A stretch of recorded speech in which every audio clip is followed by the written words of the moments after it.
Hello, everyone. Yui here, and I'm back with my friend Chazen, and we're going to be doing a audio commentary for Orson Welles' The Magnificent Ambersons. If you Hello. have your own copy of the film, you can watch alongside us. Otherwise, you can just listen to this as its own podcast. We'll be doing a countdown, and you can sync up with us then. Alrighty. Three, two, one, go.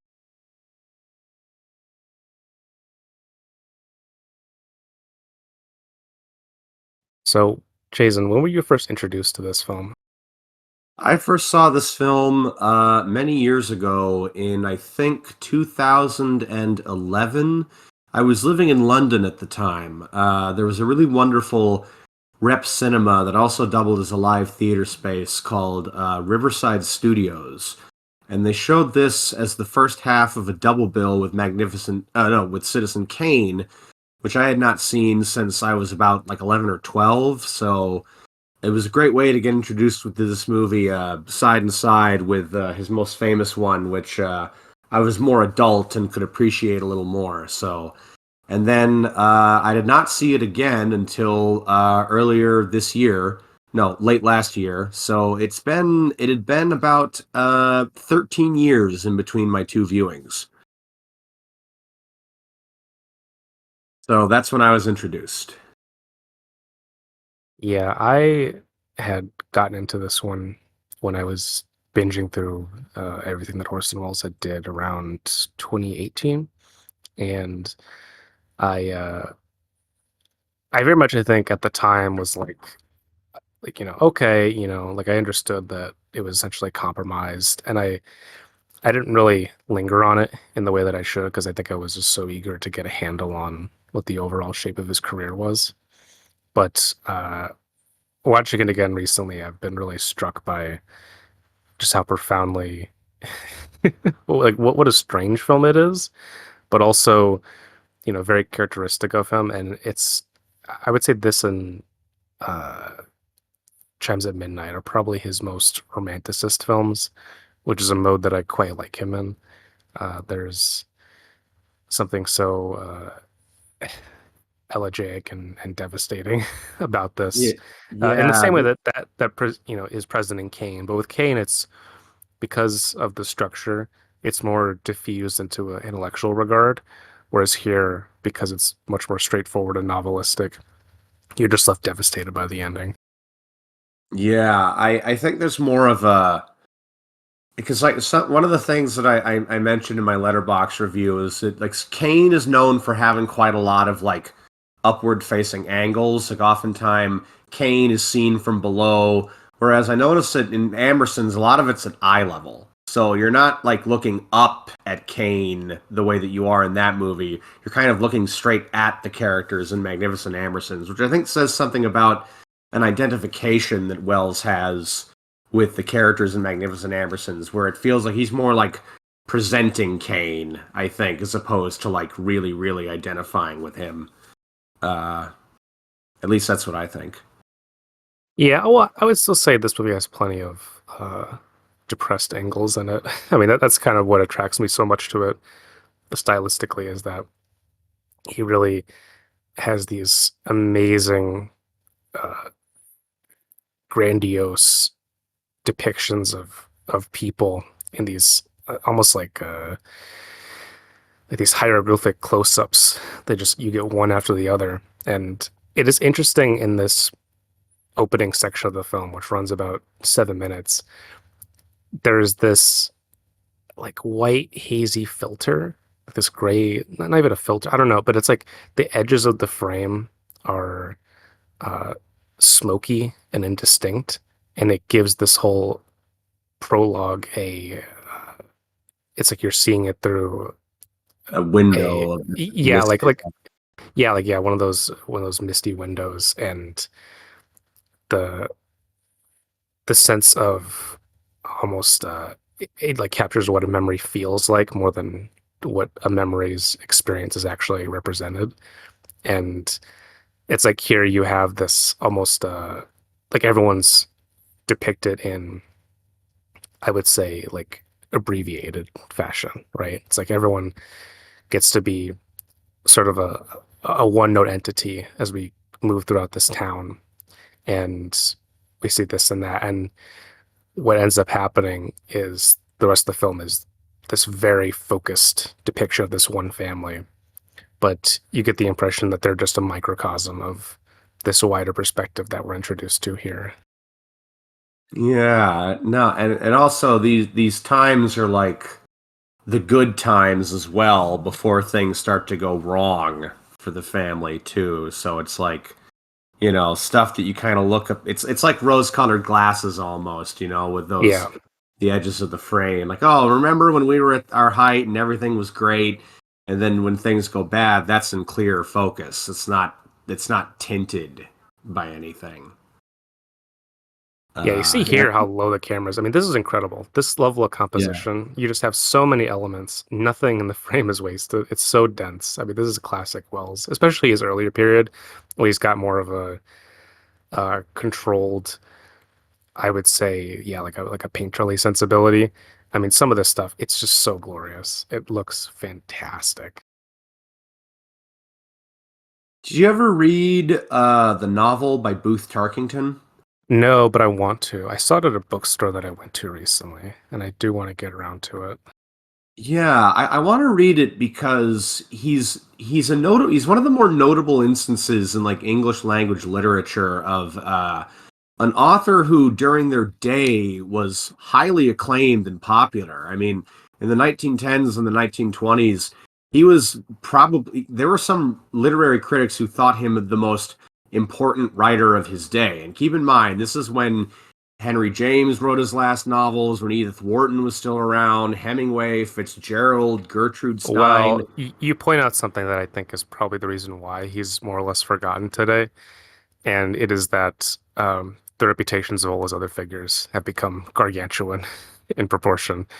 And uh, there is, especially, there's a sense that the avant-garde in literature came much more to the fore than I suppose like at the time who were the considered the, it's like, oh, these are the establishment greats. Like, that would be Tarkington. And nowadays we look back on that and we're like, well, wait a second, like we just want to read Virginia Woolf, right? Yeah, I would like to read him, very much so. He's got several books that I got to get to.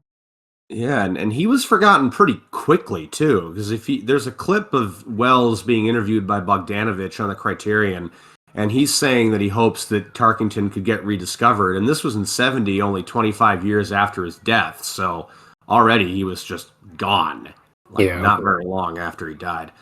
But yeah, I noticed most of the upward angles that I noticed that in my last time I watched were in this early section, like with little George. He's shot from below a lot and kind of has this over. He just beat up an adult. I love that. Just hit him in the stomach.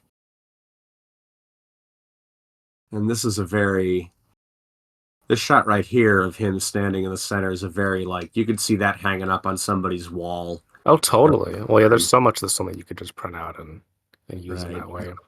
This Yeah, one and particularly, this shot reminds me of like the family portraits that you would see hanging up on people's walls around this time. yeah, totally, totally. Yeah, it's like you got everyone gathered together. Well, yeah, what I like about these asides that's got like the rest of the city commenting on the Ambersons, it feels like a Greek chorus, and they're like, it's like, oh, that Georgie, he's gonna get his comeuppance, like, but it's almost like they exist in a void, like their faces are up against the sky. They don't really exist in any place. They just come into the film's imagination as these voices, in the same way that I think the chorus would emerge from no one in particular in Greek drama. And so I'm assuming that's a slanted mat that they're driving up against. Yeah, I guess so. It's beautiful. Looks great. Yeah. Again, I wish that people had preserved. I mean, some of them still, plenty of them still exist in some form or whatever. I would like to. I don't know if this exists, but like a book of matte paintings, I would really be interested. Of like a particular artist, this or that. Maybe they do exist. I need to look for them. There was this Yeah. blog that I came across that is just a chronicle of matte paintings throughout the history of Hollywood. And oh my God, you just look at the stuff and you're like, this is gorgeous, you know? I mean, you look at that and you're like, why do we ever get rid of this? No, yeah, no. I wish we still had matte paintings. I think it's it's something fantastical, but also very very tangible, like existing in space, but still giving an illusory quality while still being tangible. It's a really magical thing. Yeah, I don't Uh, even mind. I like digital matte paintings too. I just wish that like they were rendered in that way instead of everything being like a oh, fucking video game cutscene. right, Uh, yeah, to kind of so look. this whole opening bit with the party, I I like that throughout this film, Orson Welles does something that I think it would be a pretty easy choice for another director to do, and it would be the obvious thing to do. But Eugene Morgan, he's so easily he could be conceived as the bad guy of the piece in a very immediate way.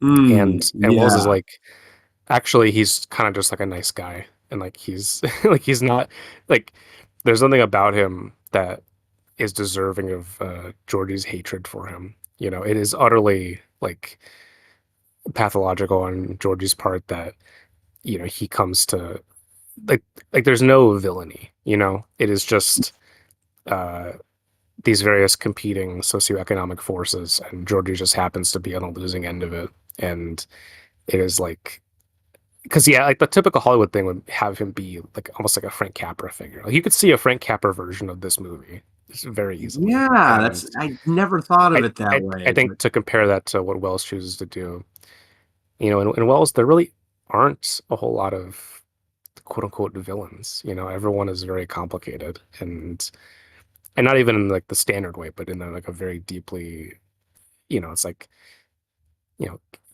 yeah, Kane's a he bastard, but he's not like a villain in the way that other films have villains. no, yeah, I think he sees them as all products of like larger forces.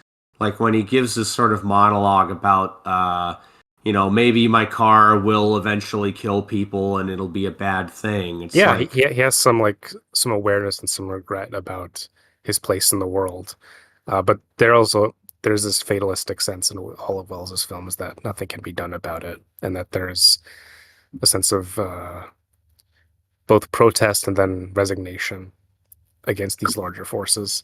I think of in Chimes at Midnight when you have Hal, who, you know, in the right setting can be like a jovial, fun person to hang around with, but when he's put into the court of royalty and he has to put on those airs, he becomes just as much of a ruthless jerk as his father is. And I think Wells, he very much sees it as the the person's own morality is conditioned by their social position in many exactly, ways. yeah. There's a set of expectations and incentives to the position that I think Hal was like raised with, and like he gets the position, it almost doesn't matter what his individual personality was before. At the end Exactly. of He's the day, subsumed by it. yeah, the role and the expectations of the fixed role within like a holistic sort of system is what's important. Kind of reminds me of the Kurosawa movie Kagemusha, where Oh the man yeah, who's just a peasant. They're like, hey, you've got to pretend to be this daimyo, and virtually by just pretending to be the daimyo, he starts acting like a daimyo, even though that's exactly. his actual position. Just because he's been told that this is the role you have to fill, he just become, and everybody goes along with it too. Like despite the fact that he's like not actually that role, people just believe it because the position has its own sort of set of associated symbols that everybody just accepts regardless of who's in it. Oh God, what I love about what Wells does throughout this film is these like very long takes, very fucking long takes. It's for all his audaciousness. I think this film, yeah, it's like this. I don't know, almost more than anything I've seen by him, except for I guess like you have the infamous opening of Touch of Evil, but this one, it's such a patiently paced and composed and stately movie, and but it doesn't feel stuffy in that way, you know. But he's very much like he just has such an exquisite idea of how to depict everything within these very fluid, languorous, almost Ophusian takes that go on for ages, and they're always framed by things in the foreground, the background, and yeah, I mean, it just reminds me of Antonioni. It reminds me of like so many filmmakers that I adore, where it's consistency and it's like recontextualization, but it's not super flashy, especially compared to No. Kane. Like compared to Kane, this is not a flashy. No, not at all. There's like yeah, you can definitely see there's not it doesn't have the austereness of slow cinema, but you can definitely see the roots of slow cinema in these long takes where it becomes like the space itself becomes as important as like the characters within it. And it gets this feeling of like characters being a product of this space that you just see in these long takes. And you mentioned the foreground and the backgrounding of objects between characters and But the like density too, like you look at it with the start where like the shot where it starts in the background, you have this tilted mirror that reflects the entire ballroom of dancers before then we then the camera pans back and we see all the dancers come into view. Like everything is always packed with this insane amount of detail and opulence, and you understand. It's like when he talks about the magnificence of the Ambersons, a lot of directors would just say, okay, we'll just say that, and then okay, there you go, right? But with someone like Wells, he's like, no, I'm going to show you the full extent of this. We're not just going to take it for granted as an object in the film. And in that way, this film does remind me a great deal of what Sternberg was doing in the early 30s. This a rapturous sense of opulence and like every frame just being packed with stuff, just all this bric-a-brac, dispersed everywhere, and you're almost your eyes are almost straining to take it all in. I mean, look at this, right? Look at how much this deep focus, amazing uh, photography, where like it's like every inch of the house is buffed or carpeted or plastered or something. It's just so incredibly detailed and like nowadays like, I mean, what is like the last film that had this type of, I don't know, oh this yeah, sense of like regard for like a space, right? It doesn't really exist now in a way that does make me very upset. I lose my mind just thinking about it. and that dissolve from the party into the empty room with the musicians. I mean, there's really hardly any hard cuts between scenes or sequences in this movie. It's all dissolves, all It's very fades. dreamy. Yeah, it's like the past. It's like the lucidity of time, and then the way that it all fades together like a memory. Right. Because I like to think of this movie as being like, to me, this entire movie is like the snow globe from Citizen Kane if that was turned into a film. Oh, you're Like, right. That's a great comparison. yeah, that's what But it also, feels like. this is the stuff that Wells does. It's so good. The fucking darkness. Oh This, yeah. as the film goes on, this house becomes increasingly ensconced in pitch blackness to where like sometimes the actors aren't even lit at all, and you just see silhouettes. It's gorgeous. Yeah, and because that was Eugene and Isabel who were foregrounded in the darkness there. I guess foreshadowing that their relationship isn't going to be what they want it to be. It's very sad, actually, when I see that, having just watched it recently, knowing where it goes.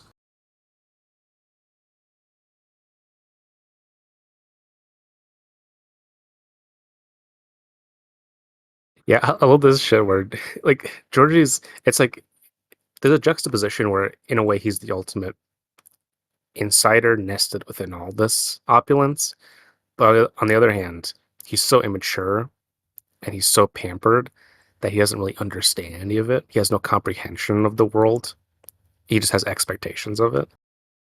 Oh yeah, it's like a degradation of like the validity of sort of these like landed gentry families that as time goes on, the farther and farther away they get from the making of the stuff that made them rich, the more and more it just becomes purely an existence of oh, well, I always had this money, so like I don't And have I to, always will. Yeah. yeah, do anything. And so it's kind of like a contrast between Eugene, who's like a self-made man. It's funny because we're kind of getting that, we're kind of having a parallel thing now. Like at this time when all these new industries were coming up. I mean, not that the wealth of these self-made men was ever justified, but at the very least, you could point to like actual labor that they did. Whereas now it's kind of a similar thing where like we have so many of these like rich fail sons who like never did anything and like they don't even because now it's all algorithmic, so you just press a button pretty much and that does all the work. So like you have a Yeah, bunch of people. there's no sense of uh, someone who like took an actual risk on anything. It's all speculative, it's all digital, and it is totally abstracted in a way. You think of the idea of wealth. It's abstracted now. You just like there's no one builds anything. There's just this sense of okay, well, uh, oh, I'm the richest person in the world, and um, like nothing is to be done with any of it. And I'll at least say like okay, not to romanticize them at all because they're fucking jerkasses. But you think about like the robber barons of this era that this movie is a part of. Like these guys, okay, like say what you will, they fucking did something, and they actually built shit. They built railroads, they built libraries, they built fucking, and like they did something with the money, right? Now it's like there's nothing to be done except, you know, again, speculate on Wall Street, buy social media companies, et cetera, et cetera, dump it all, billions of dollars into shit like AI. I mean, it's a waste of time. And yeah, there's something very quaint about this idea of this family and this house, right? Is Elon hosting balls for his friends? Is No, is he's is is playing Peter Diablo. Thiel like having to cultivate a sense of I don't know noblesse oblige? No, there's none of that. None of that exists anymore. I mean, You don't think adrenochrome parties are the ballroom dances of our era? unfortunately, no, I don't. Yeah, I think this one gets at an interesting crossroads in cultural history because America never really had an aristocracy, but I think up until the 20th century, there was attempts at creating a version of that. And, it's like the Ambersons, they have this sense of wealth, but there's no sense of tradition associated with it. So it is just self-sustaining based on individual merit. And because of that, like it's just basically one generation of people and then it's over. Like the how quickly that slips through a person's fingers. There's no idea of generational wealth at all. And it just like like the old like feudal aristocratic idea of like, oh, I'll pass this on to my kid or whatever. You know, at least then there was like a social contract which made that possible. But here in this Yeah. America, you see like this idea of trying to set this up and it just doesn't work and it's bulldozered by the idea of like, oh hey, I'm a guy and I'm an inventor. I'm just gonna invent a thing that's gonna fucking not only put you out of business but just make your entire deal obsolete. And that's how quickly things move is, you can get a fortune in a day and then lose it the next day.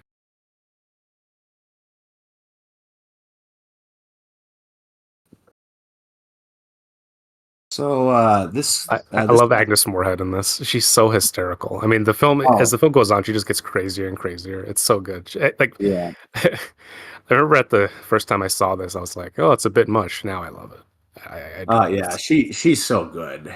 Uh yeah, wonderful actress. Oh yeah, I love this Winter Wonderland, which is like an entirely a studio set but it looks amazing. Well, to your comment about the And snow globe, it very much is that. It feels like they're just, sliding around this tiny little perfect world. But then I love it's yeah, like intercut with the shitty roaring of the engine. yeah, I love that. It's sort almost like Eisensteinian, contrasting the horse with It the is. rotating of the engine. Because apparently that was something which I think was a bit more prominent in the cut footage, was that they were going to really talk more about like the pollution that was going on, and in I think it's actually Indianapolis where this movie's set, because you see a Yeah. newspaper that says Indianapolis. They were going to talk about the pollution and the way that the trees were getting black and all that type of stuff. So because that is something which I did see that later on there were a few people in the last few decades who kind of tried to give Booth Tarkington another shake based off of his environmental concerns. Because for a while, I think part of why he fell out of favor was that he was kind of regarded as like a nostalgist who was sort of like reactionary and sort of bemoaning like sort of a golden age. But some people who've tried to kind of rehabilitate him have said, well, he was very ahead of his time in talking about how pollution, from industrialization was going to be really bad and be a huge problem. So I think that's very apt. So yeah, what do you think about like Wells's sort of thoughts on like this sort of bygone era and the Well, I think Wells fully cops to the sense of selfishness and the arbitrariness of it all. But I think it's like his depiction of England in Chimes at Midnight. There's a certain he's loyal more to a a notional ideal than an instance of this or that reality. I mean, it reminds me of what John Ruskin talks about in The Stones of Venice. He talks about, almost this.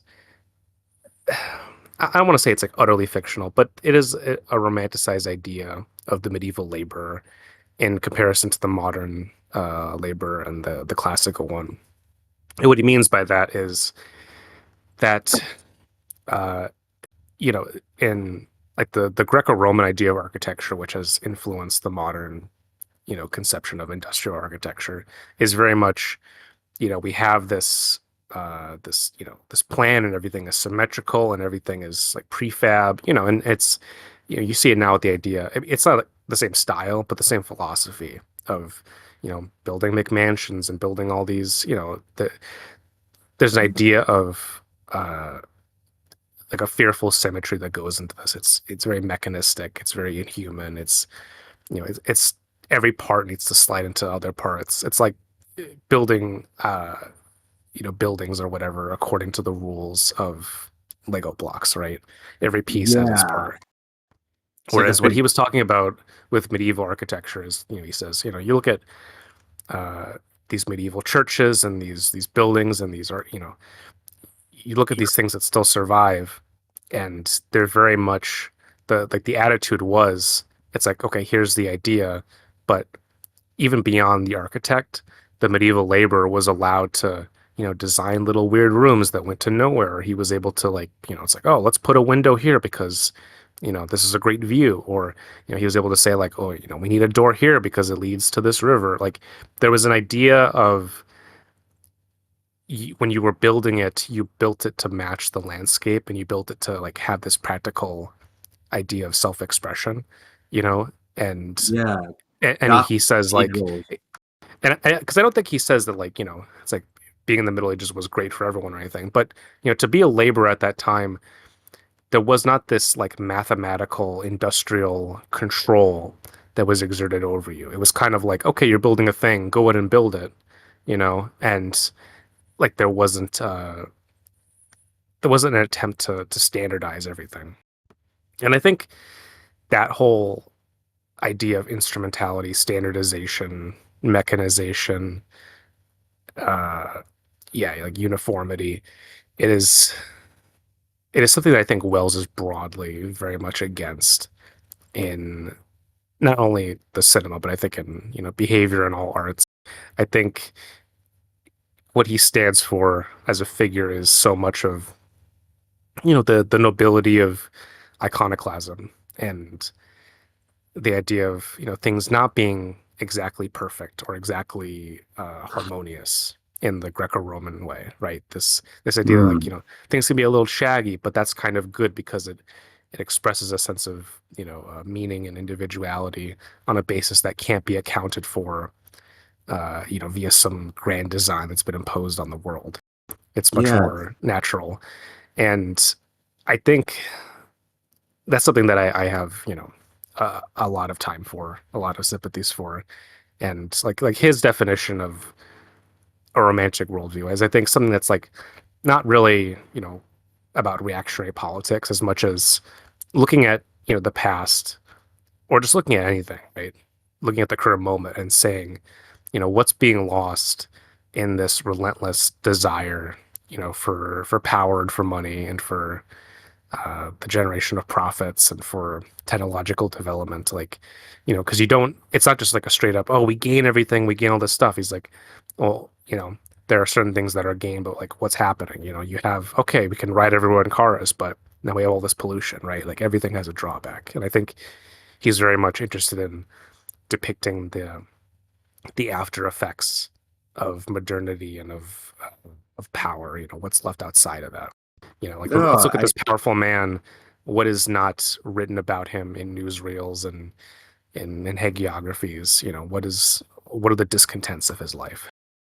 yeah, what is like the subjectivity of someone experiencing change? Like even if that change is good, at the end of the day, it's like it's a different world and and it's like, your sense of like stability is unmoored. And so I think that's something which like I think people got to remember is because if like even if you think that like modernization like was like a good thing and that it was necessary, at the end of the day, for a lot of these people, it wasn't something that was like consciously chosen. It was something that just Yeah, it was seemingly, forced upon them. yeah, just happened. So even if like you think that it was overall necessary, the experience of that being just like, oh, well, one day I was living my life and then all of a sudden it just completely changed. I imagine that must have been very traumatic, you Well, know? okay, like we talk about this in past terms, but this is happening to us. Like, I think this perspective of, like you talked about, like, oh, Booth Tarkington, this old fuddy-duddy, this reactionary because he's like nostalgic for something that doesn't exist anymore. That's easy to say when you're a young person. And I like, look, I'm 29, I'm not super old, but I'll tell you, like, when you get outside of like, yeah, being a teenager, being a young adult, it is like you do miss shit. Like not every change is for the better. And like not to sound, again, like, you know, broadly, the Industrial Revolution, some good things have come from that. Gotta say, the mass distribution of penicillin, it's a good thing. Yeah, yeah. Like there's some good stuff, but also like we can't idealize this sense of futurism either. We can't say that like, oh, every new thing needs to be like totally, because that's the same drive that powers capitalism. Like this, I think some people are softly accelerationist in that way. They're very like Whig history, everything's just going upwards and upwards and it's endless progress and endless, great things are going to happen. That's not true. Like things have their drawbacks and like I I like this movie so much because of what it depicts about this idea of like, cars are not like we take them for granted now. I've always hated cars. I always hate this shit. And Mm, just because of like I hate the fucking pollution that's everywhere. I hate that like our entire civilization has been designed around motor vehicles. When you think about it's like that wasn't inevitable. It wasn't inevitable that had to be that way, right? Cars were sold, they were sold from a certain idea of actualizing individual power, right? yeah. Of, being able to like take the nuclear family out on a road trip to anywhere and do anything. It was it was an ideological effort that was sold to the entire world. Like it wasn't destiny that it was cars that became the big thing and not trains. Like, it's like why airplanes and not, Zeppelins? Like there's no inevitable reason that had to take place. It is entirely arbitrary. And I think this movie really gets at the sense of, people who were left behind in the old world. It's like they were both like kind of impressed and astonished at what was happening. But at a certain point you have to realize like, well, wait a second. This is, you don't get to have these big enormous changes without some stuff being redirected or forgotten or whatever. Like I think this is where I get like a little bit Heideggerian about it. Every every viewing, every sense of creation, every encounter is also a forgetting. And I think so much of what Wells likes to do is he likes to say like, let's look at Shakespeare and let's look at the side character basically who is almost treated as like a gesture, as a joke in the Henriade plays. Let's make him the central character and see this like not as a tale of like a young man assuming his proper kingship. Let's so what chimes at midnight. Let's make it a story about a man who lost his friend to his not only his like responsibilities but also his idea of like I need to be an autocrat. Like this idea of you know like he in some ways Falstaff was he wanted to be a father, right? And Hal was his son, and then it was stolen away from him Yes. by like a father who frankly doesn't like Hal at all. It's my favorite acting teacher, Paulina. I showed her Chimes at Midnight, and she had never seen it, and she said similar thing about Wells, that what she loved about his Falstaff and that the way that he played Falstaff, he captured both Falstaff as the father and Falstaff as the child, like that Right. dialectic that goes on within him. I totally agree with her about that.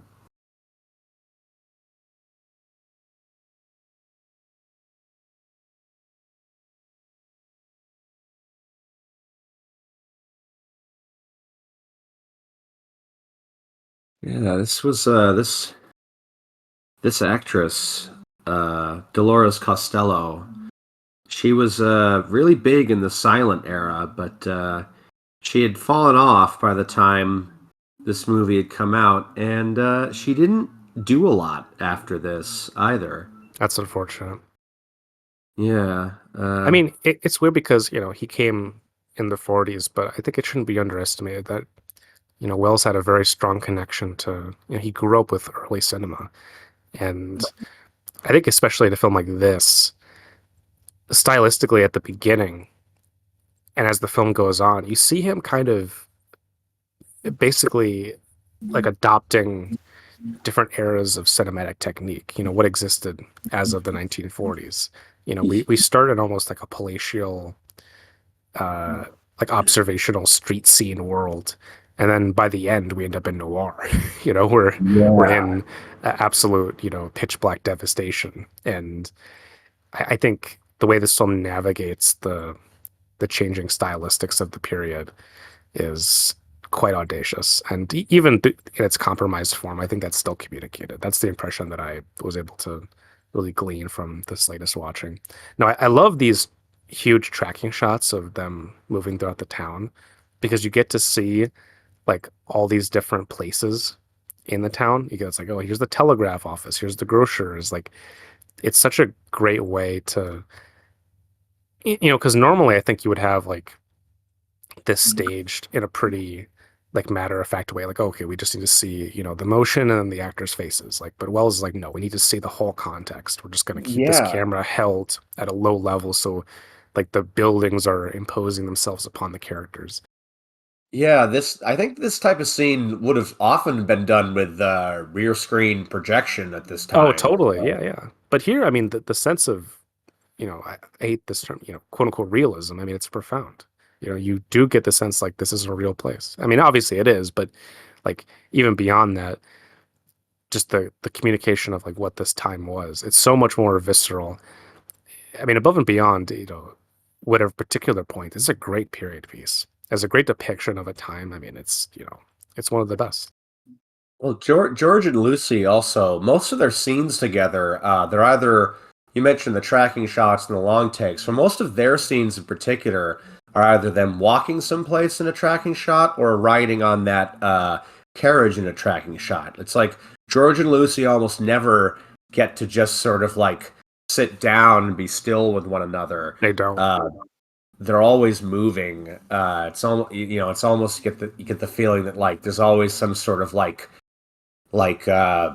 something like stopping them from just sitting down and being still together, because their final scene is a tracking shot of them walking along the path. So there's a lot of, yeah, there's a lot of mirroring in this movie. There's a lot of parallel scenes of like two similar actions repeated at different times of the movie. Very cyclical.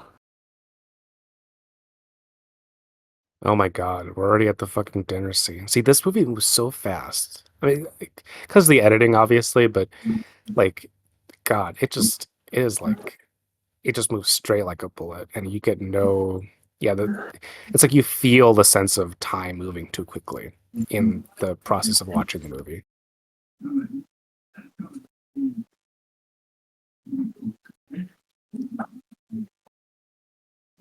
Oh God, this is my nightmare. Can I tell you? Like being invited, it's like, oh yeah, let's all go to someone's house, and like everyone's just sitting around a dinner table, and like no one's eating. We're all just like sitting here regarding each other. Like it's so fucking profoundly uncomfortable to me. Yeah, it's just not even about the actual act of dinner. It's about social, like evaluating each other socially to like see where you're at in like the position of like whatever you're trying to like accomplish. It's like kind of like, it's like for this class of people, like every a social event can never just be a social event of just relaxing and hanging out. It always has to be like something which is like a Formative. yeah, performative, like some sort of like image that you have to keep up and like based off like reputation and like position. Kind of like, that's the whole point of like the booths at the theater. Like they're not a great view of like the play. Those booths up on the side of the wall. It's so you can be seen by the Well, audience. yeah, but you got those little glasses so you can watch other people too. Yeah, very very true. Oh yeah, and here's the great piece about the automobiles and his creation of it. And it's See, funny, but this is what he says. It's like they're going to alter war and they're going to alter peace, right? There's a very even-handed perspective. Like that's what, you know, you could talk about some of the abstract, and I think miss a lot of those nuances where, Wells is like very much taking stock of uh, a thing that, yeah, is just taken for granted now. You think about the profound changes that were wreaked by it, and now we're just like, oh, it's part of the background, but it's a contingent effect. It's not natural. Yeah, and you can never, by definition, a blind spot is also something that you don't know that you have. So, no one, you can try and guess as to what the effects of your actions are going to be, but you never know for sure, and I imagine that like a lot of these changes that we talk about, a lot of the people who made them were just very, really believed in what they did and believed that their inventions were going to bring about all this goodness. And, they couldn't possibly know the way it would change people's minds and their relationship to the world. And, I almost, yeah, so it's this whole thing of like, like it's why like an inventor or like a scientist can never be the neutral position that people want it to be. Like, Yeah, because there's inherently like a reckless utopian impulse in it. And yeah, I totally agree because I've always hated this idea that like, oh, inventors and scientists are just these neutral people who make stuff. It's like, no, you make stuff for a fucking purpose and you have a specific design for it. And I think, to bring up another figure that I think it's important to a film like this, Henry Ford, right? It's like Henry Ford was a fucking maniac. The guy who allowed cars to become as huge and enormous as they are as an industry, as a civilizational force. He was a fucking anti-Semite who was given an award by Hitler. He was a guy who wanted to control the lives of his employees down to, the very letter. He wanted to manage, he was a megalomaniac in a lot of ways. And I think Wells, as another form of megalomaniac, I think he very much, it's interesting because on one hand, he identifies with like the audacious person and the person who's like, you know, a thrill seeker and someone who's like, I'm going to, do these things and no one's going to stop me. He identifies with that persona, but then he also has this profound awareness of the underside of that and everything that's left behind in that pursuit of vision. What's not seen in your vision is something that his films really go to a great deal to detail. I almost wonder if there's in Eugene's speech about the effect of cars. I almost wonder if there's a sense of identification with Wells's thoughts on cinema, maybe that like like if like maybe who knows like there's something about like this thing that he's involved with and like the changing of consciousness that like making a movie can have. Like I think Yeah, cinema well, it's interesting because I think you imagine his radio broadcast of War of the Worlds. War of the Worlds, I yeah. think he reflects on that later in F for Fake in the way that you describe, where he talks about this idea of mass media and fakery and illusions that, because when he makes that movie, we're in a mass media era, even more so than in the 1940s. Like when you get to the 60s and the 70s, it just becomes totally blown out with television and mass paperbacks and everything. Like it's a huge change.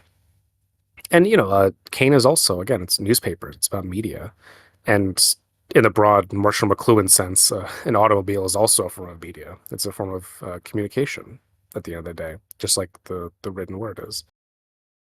But I Yeah, like this yeah. bit when they have this huge conversation on the stairwell, where you have these stained glass windows of various virtues in the background, and so you get the sense that this house almost represents an old idea of civilizational virtue, like what you're supposed to do, Yeah, aspirational aristocracy, and then at the end it just becomes all covered in drapes and there's none of this, there's no light, there's no majesty left. It just becomes a husk that's probably going to be demolished or bought or made into a museum. yeah, and this was also shot from below. It's like this architecture, like the expectations that comes with the lifestyle of this house is just weighing down on them on themselves. It's like a pressure that's always on them in terms of how they present and how they perceive themselves. What do you think of bow ties? You a fan of bow ties? Bow ties, uh, I generally it depends. I like a nice black bow tie on like a tux. I think that looks nice. I think the bow tie he's wearing there looks kind of silly, to be The honest. the plaid bow tie, you don't like that? Yeah, Wow. with the textures.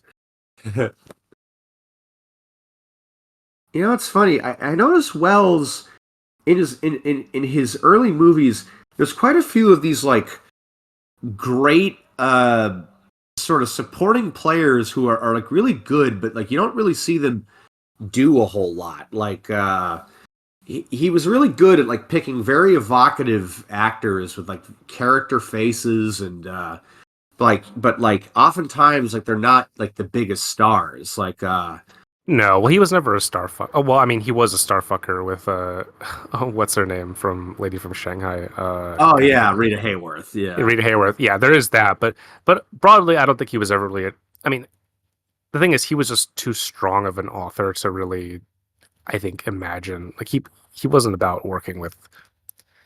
Uh, I think he was more interested in like actors who were interesting and fit his vision more than wanting to chase stars.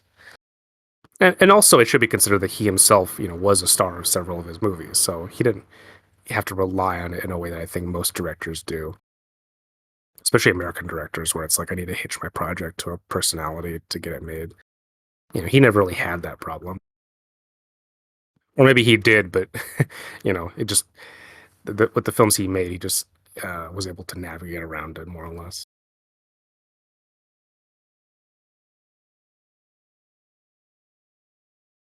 Oh, God, I love all this where like every time that he shows up, he's accompanied by a different automobile. And so we just see the evolution of the design from this rickety, fucking jerky piece of shit. And then now we're kind of getting into the more smoother era, the like the prototype for the Model T.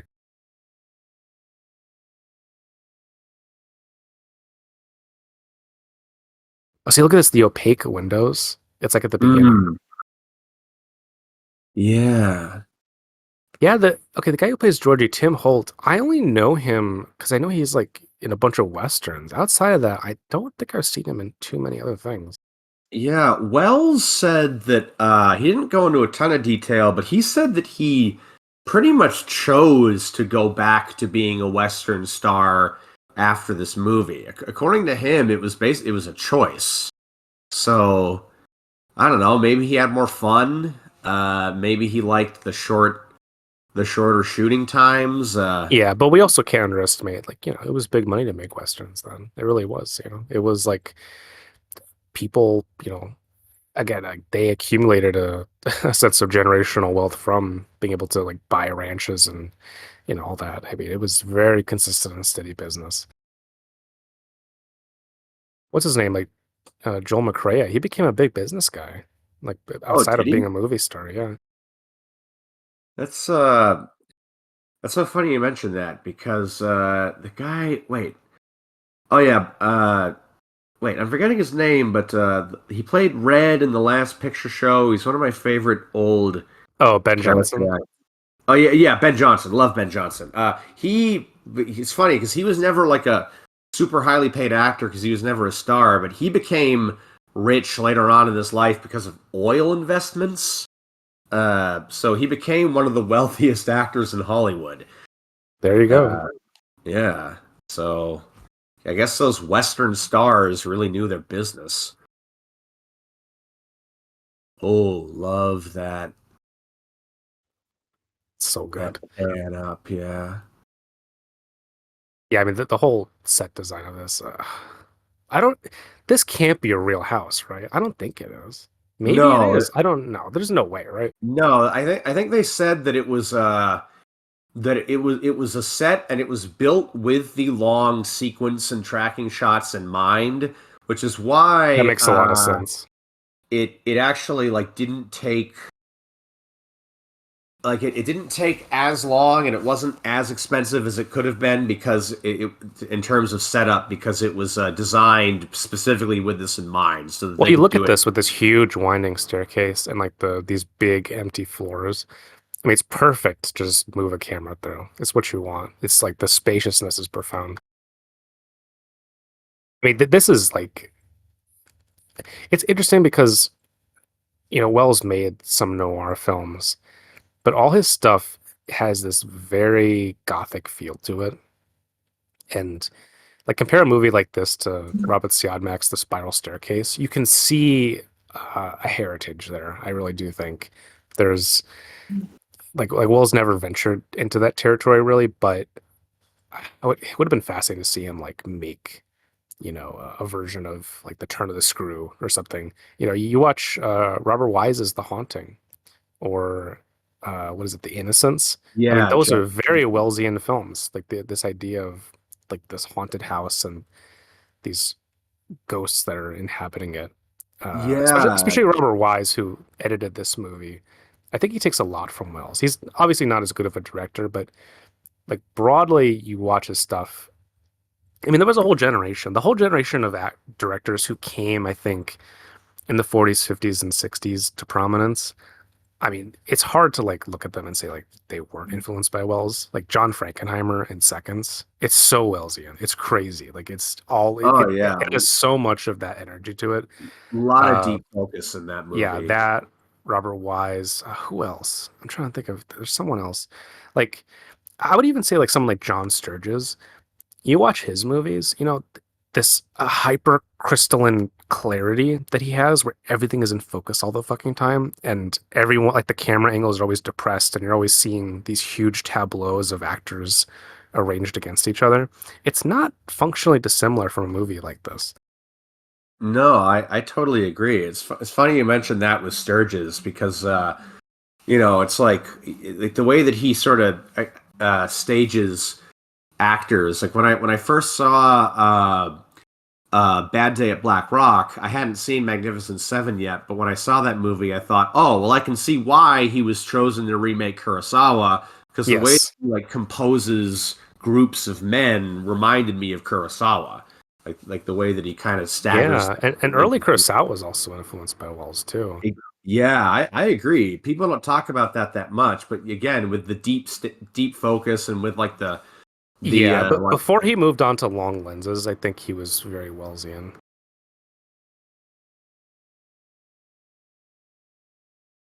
love this canted angle of the house. It's so Things good. are now going a little wrong. A little, yeah. Oh God, it's so dark. Look at this. It's so fucking dark. It reminds me of came out around a similar time. My Darling Clementine. That Yes. film is it's so darkly photographed. Like sometimes you just can't see shit. I mean, I love that kind of stuff. The richness of the image that's achieved when you have these like subtle gradations of light. It's not super common, but every time that I do engage with it, I think, man, why aren't we doing everything like this? Why do we ever have color film? I wonder if Eastwood, because a lot of his movies are very low light as Oh, well. pitch, yeah, yeah, very dark. Subtle gradations of barely lit. So you can only just make out the objects and only just enough to separate them from each other, but just the bare minimum. Well, was it his? Don Siegel. I don't think Don Siegel ever was encountered with Wells, but I know didn't Siegel? He was like one of the editors on Casablanca, I think, or maybe the editor. Oh, was he? I know he did a Yeah, lot of montages for movies back in the day. yeah, I think that was the thing. I think he did like some montages for Casablanca. I think he did. I think it was Siegel who did a lot of the montages for the Roaring Twenties, which is another Oh, early did he? Siegel. Oh, that makes a ton of sense. Yes.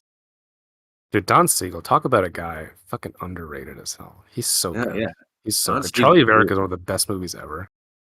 Yeah, Charlie Varick is awesome. I mean, you just gotta love. Is it Joe Don Baker who plays like the big henchman in that Yes. movie? Yeah. Just throws a guy out of his wheelchair in that movie. Yeah. Echoes of fucking Henry Hathaway's Kiss of Death, I think it is. God. It's one of those things where like you see it in a movie and you never forget it, whatever version of it is. Yeah, there's this weird thing too. It's like a son is possessive over his mother and like his idea of her virtue. It's very strange. Oh yeah, yeah. There's definitely He's some wearing like like a kimono too. It's kind of odd.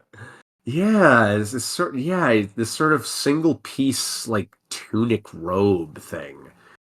But yeah, no, something very yeah, it's a very I don't want to be too Freudian and say Oedipal, but there's almost something he's trying to hold on to his like this like it's almost like the world that he had as a kid Well, is what he he wants wants. her to stay static. He wants her to be like, no, don't move on with everything else. Like, be my rock, right? That essentially I stand behind. And, you know, like it is, yeah. Well, I don't even think Freudian. I think it just thinks psychologically it is the movie in microcosm is, he's trapped at a certain age. And the minute that he's forced to confront it, it destroys him, as we see later. It ruins him. And uh, it's, I think a lot of it is also he's been infantilized, right? You think about those earlier scenes, the way he was raised. He wasn't raised to function in a world. He was raised to exist almost like the child of a fucking aristocrat in the Middle Ages or even in like Versailles, right? In the 17th century. But it's like, dude, you're in fucking 20th century America. Like you just can't function like that. Oh, I love this scene because This at the scene is very end brutal.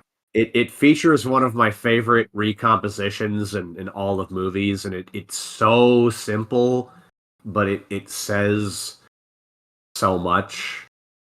But her her Uh her smile. throughout this entire scene. I mean, Yes. it is like it is ruinous. Like just the way that she smiles at him. Oh my God. Like because I don't even. It's like Georgie sucks. You don't like him as a viewer. He fucking sucks. But you feel for him in this because you're just like, man, he can't even have this one thing. Yeah, that smile of hers, like it's so sort of it's funny because like at the end when you see her reaction, like she does care about him, but like she cannot like it's like it's almost like her idea of like being like a privileged person is that like should ever like noticeably like affect me Yeah, you're not in the phased. eyes of others. Like everything should just be like water off a duck's back. But It's but like also this. in a way, she treats him like a child in this. She talks about like it's time we stop playing. She's sort of yeah, she's still treating him like oh, Georgie, you're. See, I love this. You have the Malay poster for like early silent films. You got this early theater. This is great. I love this. I like the idea of like Wells, back in the day, fucking being like, let's put some old school posters. But it's like old school posters for him were like stuff from the 1910s, which is amazing.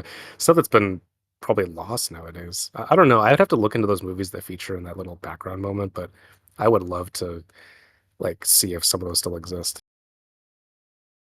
Oh wait, it's almost so. I love this take, and a lot of these long takes, like the tension that's in like the dialogue and the conflict of the characters. Well, it It's just not builds. Yeah. Yeah, it's not cut up. It's allowed to like build and build and build and bubble up, and then he'll either like pan or he'll track or he'll stage the characters within a scene near the end of like a long stretch of dialogue, and whatever's been built up to, it just kind of just comes out and it sort of blossoms into the final effect. Like it's about to here. So it's been tracking. It's been about eye level following them, and then right when he says goodbye, walks towards the camera. Now he's in a medium close up, and she's just off center, but like dominating him, from behind. And what was a pretty simple equal medium, but it just turns into something new with that Yeah, recomposition. and this punch into the close up of her. I mean, Oh, good Lord. yeah. After that sustained tension, to break the space like that and focus in on one intimate moment and see how 'Cause that little he really smile. doesn't do a lot of that. And like so when he does do it, it means so much. I just watched Mizoguchi's Street of Shame. There's like two close-ups in the entire movie. And when they happen, it's like your heart gets ripped out. You're just it's over, you get gut punched.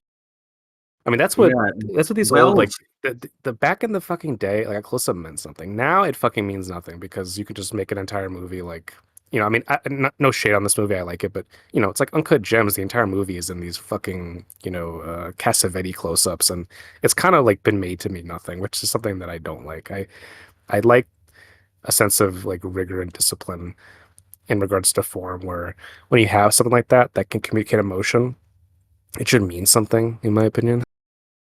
No, I totally agree. And it's funny thing is that Wells.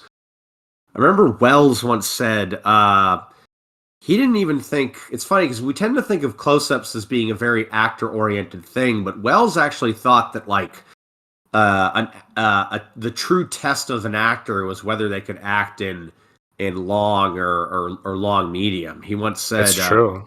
anyone can act in a close-up, including Rin Tin Tin, which I think is a very very funny way to put it. Do you think people nowadays know about Rin Tin Tin? Uh, no, I don't think many people do. Maybe I think some people still know Lassie. I Yeah, think, but right. There's Lassie. There's well, hold on. What's the other one? There's Rin Tin Tin. There's Lassie.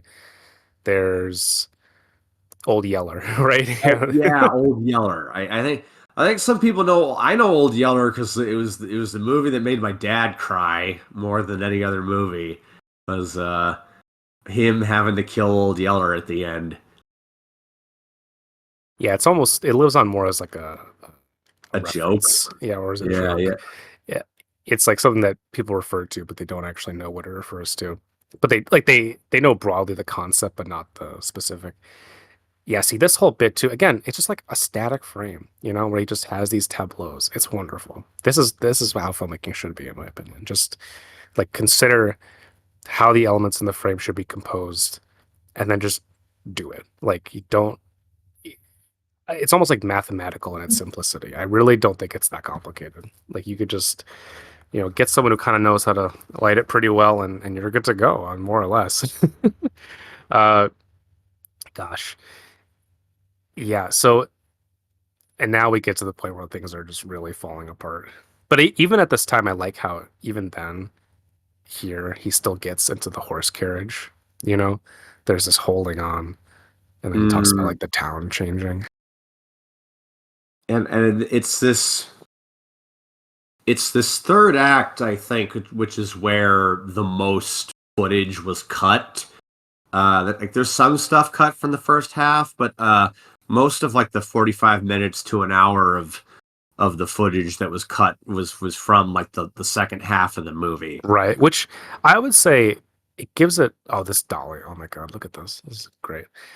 Uh, I would say like it gives it a very interesting, breathless feeling to the climax. It really communicates the sense of like things just moving so fast that the characters can't keep up with any of it, and they're just ruined by the relentless pace of the modern world. Oh God, still cannot give him even just a little bit. I know it sucks. Georgie fucking sucks.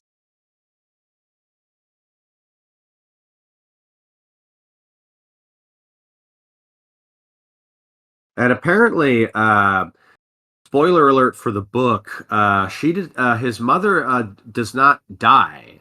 Isabel does not die in the book. Oh, really? Yeah, yeah.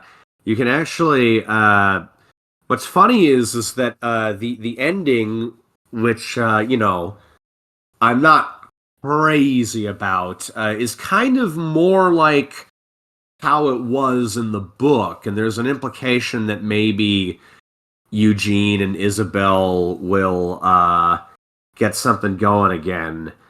But have you ever read about what Wells's original ending was going to be for this movie? Or Yeah, I wrote a bit of it back in like 2018. so it's funny is that there's an extra on the Criterion of this movie where you can see the remaining segment of a silent adaptation of the Magnificent Ambersons called Pampered Youth. And in that one, well, a lot of it's lost. They only have like 28 minutes of it. The ending has so they're poor. They've lost everything, and in that one, Isabel's still alive. Uh, Isabel in the poor boarding house that she's in, there's a grease fire that starts out from a pan that she put on. The house sets on fire, and Eugene heroically comes to her rescue. And like he Wow. breaks in and he saves her. And then it's implied at the end that he and Isabel are going to be back together, and that George is gonna, rectify his ways and all that. So the original silent movie has even more of a happy ending than Interesting. this one has. Well, Uh, I don't even think this movie has a happy ending, really. I mean, yeah, you don't like, think like, so? no, I'd really. Oh, well, Georgie, he's still fucking like, he's been disabled from this accident, and he's now like, again, literally in a sense, he has become like, okay, and not to say this about like disabled people at large, but for his character, it's like he's never able to actually live a substantial life. He's either living in the shadow of this pseudo aristocratic idea, or you know he's now going to have to live at the behest of Morgan, who's like a guy that he doesn't like and who essentially ruined his entire existence just by being himself. And like I think when seen in that terms, it's not I think it's like an ending of resignation. It's like the future gets to exist, but Georgia, he's just a casualty. As with everyone else in his family. Oh my Uh, God. This stuff with these lush curtains. Oh my gosh. The way yeah. that it is cast across her pillows, incredible. Her acting in that scene is really beautiful too. It's very, it's almost like a reversion to childhood at that moment, which is very sad because, like, that's you said about George. That's his whole thing is wanting to keep that feeling of childhood alive. Yeah, when it's ultimately it is suffocating. And then Agnes here in that very brief clip before it fades is really beautiful too in her acting. No, this whole bit too. This feels like something out of fucking Stroheim. This is incredible. Just this holding on Major Amberson and just being like, "Welp, everything I was concerned about, it ain't shit because I gotta die now." He was the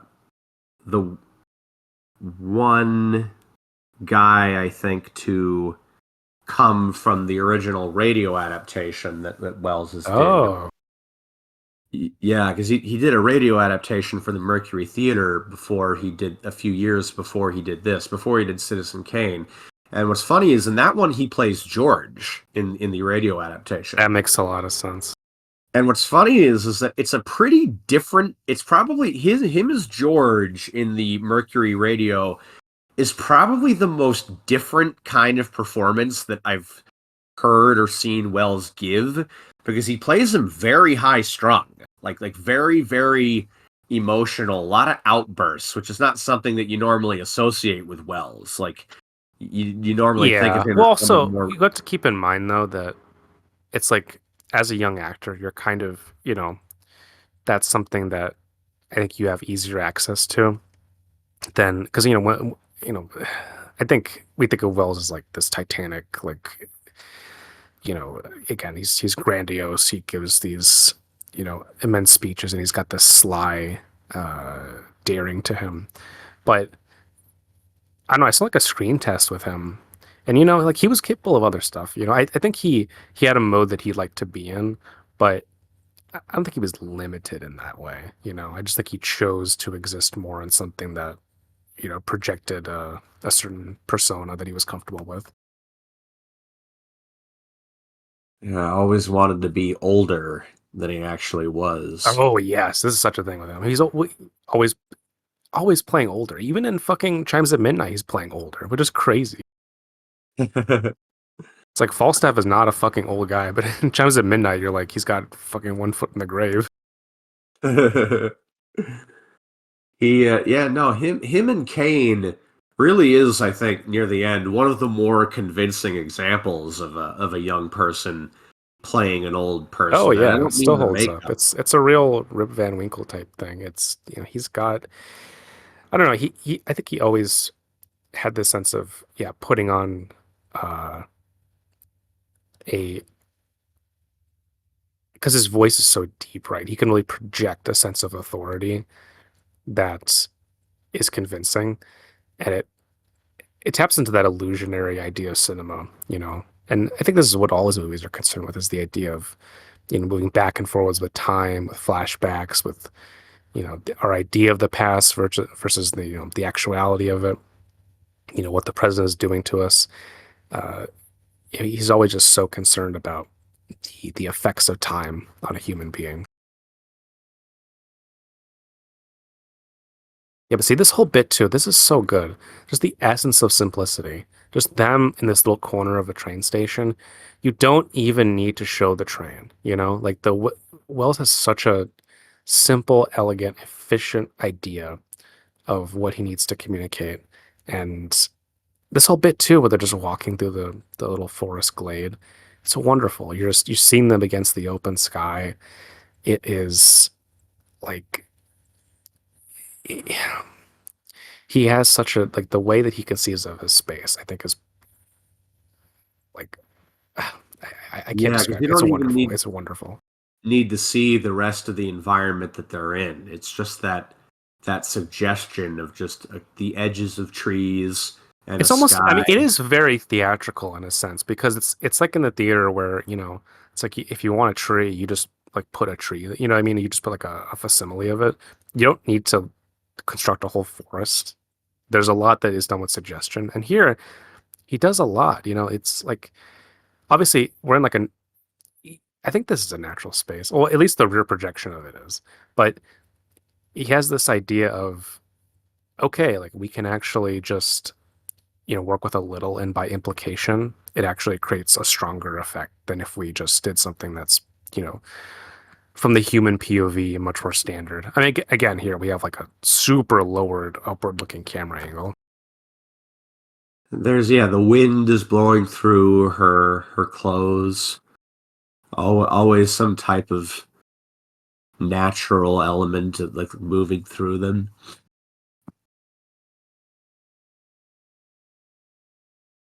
That's why they named this place They Couldn't Help It. It's almost like that's what Wells is saying. Nobody can help it. It's nobody's fault. It just Or at least, like, whatever faults there are, they're somewhat obliviated by larger concerns. yeah. I see here they're talking about like a Victorian engraving, already in this time, the Victorian era is past, it's blasé.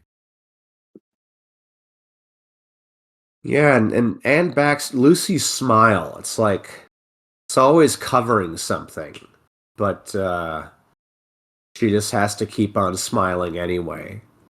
It's just it's what she thinks that you've got to. I think it reflects like an attitude towards life, that no matter what melancholy there is, there's always some sort of. Reminds me of Setsuko Hara in Tokyo Story. Like Oh she's always gosh, great smiling, point, great justification. Yeah, I like that a lot. This is very similar. but there's always a melancholy beneath that smile.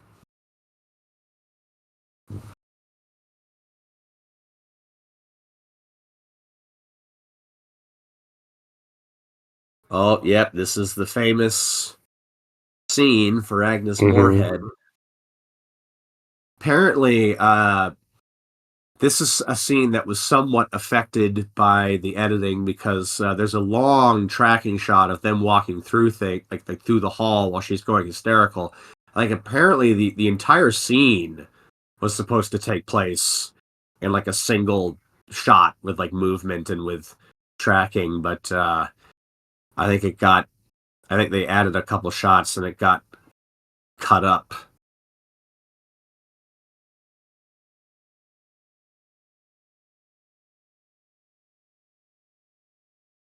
Yep, and bad investments.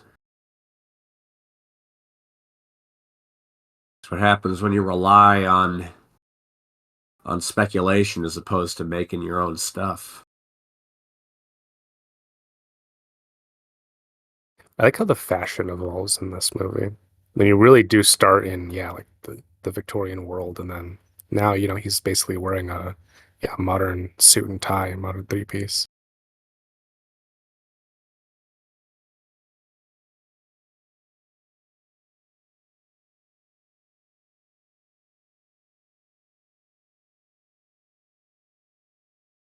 It's funny. I obviously there were a lot of really good actors that later came out of like the actor studio and like the method brought some cool stuff to acting, but I feel like the Strasberg followers really do like to perpetuate this mythology that like they were the first people to ever do like really intense, like really like deeply emotional stuff, but Oh, like it's such horseshit. I don't, no, yeah, that, yeah, that whole that whole mythology, I don't buy any of that. That serves their own purposes. That stuff is full of shit.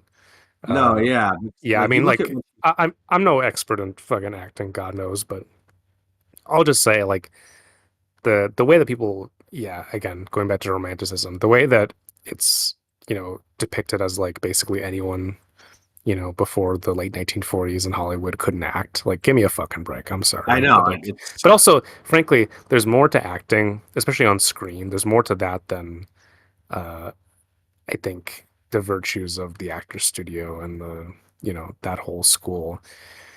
That's one type. And I don't think it's the only type by far. Not really. No, And I and frankly, I think this whole totally. like obsession with like I need to fucking immerse myself in whatever, it's kind of it's a naive idea of realism that has really bottlenecked a lot of the cinematic arts into this idea like things need to be as fucking exacting and and deep and identification like you don't need to like call me old fashioned. My thing is the image, like whatever you're feeling internally. I'm sorry, like I don't know if it's 100% going to come across on screen. I don't think it does. Like I think people they talk about, especially like even in theater. It's like you're sitting in an audience, you're not seeing all that stuff. You're just not. You know, it's this like internalized idea of realism, which is kind of horseshit. I mean, how do you feel about that? That's my opinion. What do you Well, feel? I guess for me, my thing is that there's a difference. I think people conflate truth with realism or naturalism, and it's like you can, and I think that that's a mistake. Like you can be very truthful while not being naturalistic at all. Like But you can here's be. the thing too. Most people don't act in a quote unquote like the actor studio is not naturalism. People don't act like that.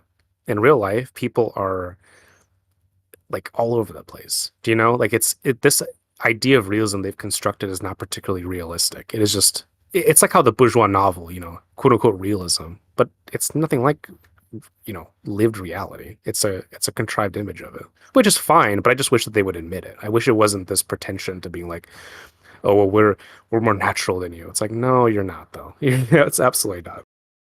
No, I totally agree, and like It's just a different style. and I also think that like because like for me, like Gina Rowlands is my favorite actor. The only person I ever celebrity death that I ever cried at, and a lot of people think that she was like method, but she actually wasn't. She said that like she never like pretended to be like thought that she was the character. Like she never used emotional recall technique, which is where you try to like reimagine like some sort of like traumatic element. Like she always just used her imagination.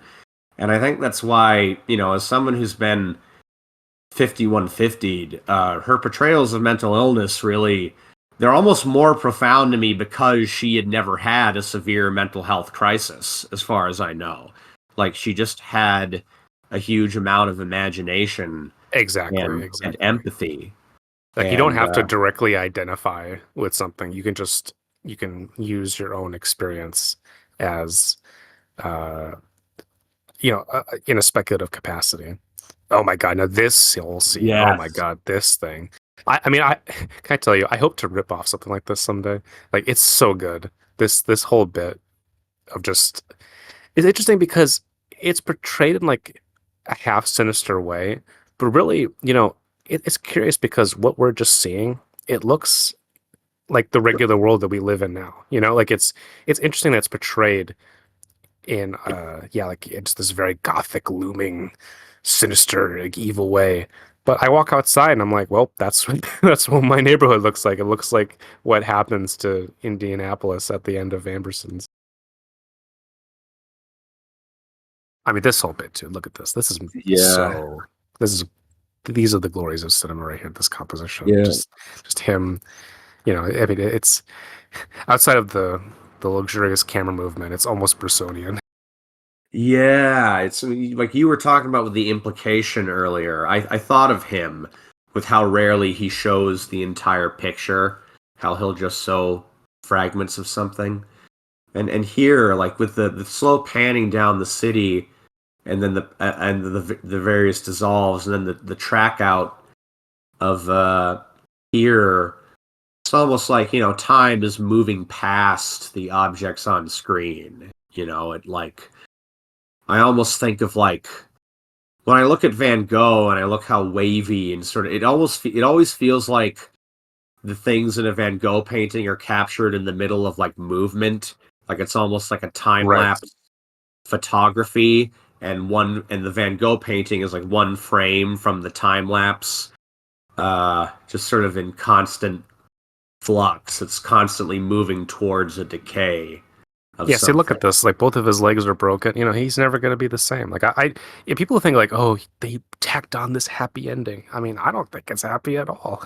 He's destroyed. What are you talking about? He's never going to be able to work again, or at Yeah, least, I don't know, in this like capacity of, where he could, exist on himself. I mean, he's essentially just going to, again, it's like he's almost reabsorbed into the industrial facilities of Morgan, right? It's like, okay, now you're infantilized again, but you're infantilized by this new rise of capital.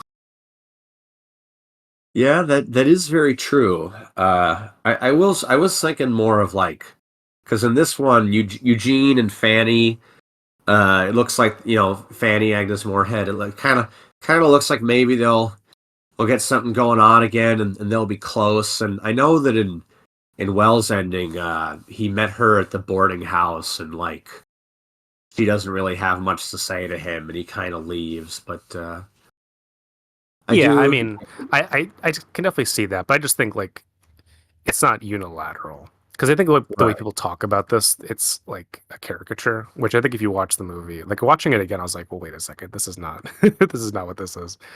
Uh, yeah, this whole bit here. Here's the key thing: is that he says like he's going to be all right, but it's like we don't never see him. We never see what he Yeah. actually is. We just take his word for it.